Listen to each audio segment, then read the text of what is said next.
Hello there.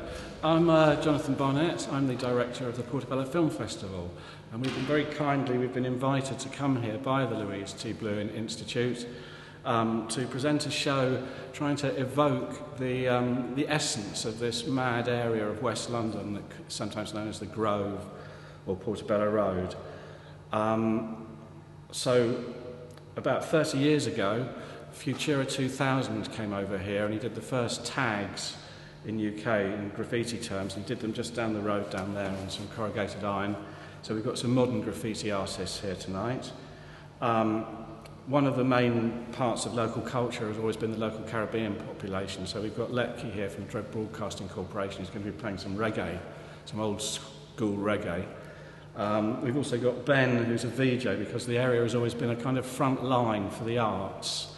And VJ, which is multiple projections, is a really interesting art form.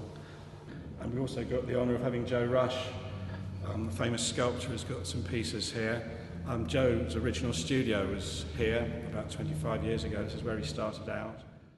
Part of the graffiti thing is we've got these amazing new graffiti artists. We've got Zeus, we've got the Dot Masters, we've got Shop One, we've got Solo One, and we've also got Roughler TV, who are a local internet TV station.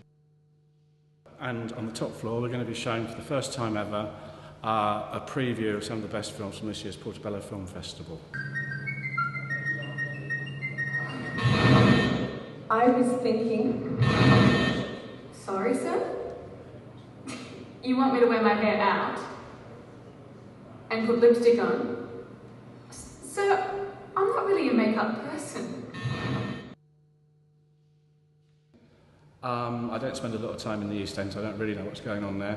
I mean, if you wanted me to be controversial, I'd say that it's a little bit phony, you know, it's like they're trying a little bit too hard, whereas the sort of stuff that comes from around here seems to come more from the heart.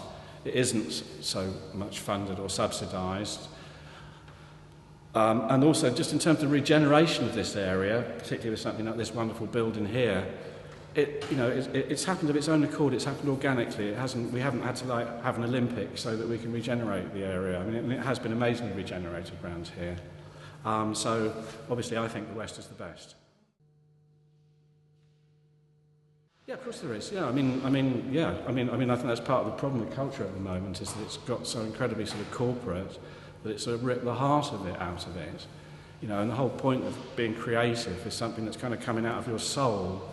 You know, it's what you think, it's what you believe, it's not what you think somebody wants to hear. And again, you know, I come back to something like graffiti, which is beginning to take off now on the backs of Banksy, obviously, but it's been around for 20 years. But particularly with these films that we show, which are low-budget films by new filmmakers, and you know, the message isn't being diluted because they think that the Americans will like this or the Americans will like that. It's somebody's soul, you know. And I think all the best art, a lot of the best art, particularly obviously the sort of Dutch tradition, you know, has been more sort of domestic type of stuff rather than corporate.